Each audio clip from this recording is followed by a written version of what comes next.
Shumica e shqiptarëve nuk kanë mundësi për të bërë pushime. Vendi ynë renditet në vendin e 8 për numrin më të lartë të qytetarëve që nuk kanë bërë asnjë udhëtim të qëndrojnë një natë larg shtëpisë së tyre. Sipas të dhënave të Eurostat, 51% e shqiptarëve bëjnë pjesë në këtë listim.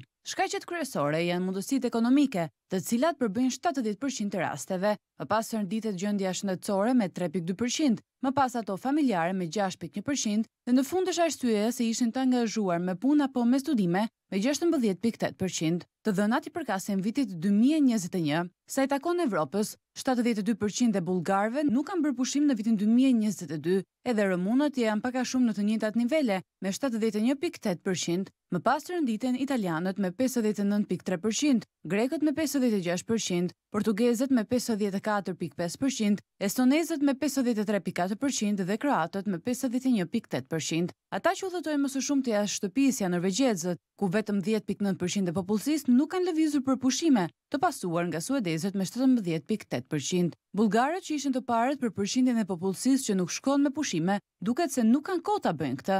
42.6% e tyre thanë se arsyeja lidhet me punën ose me studimet dhe 51.7% thanë se nuk ishin mundësi financiare.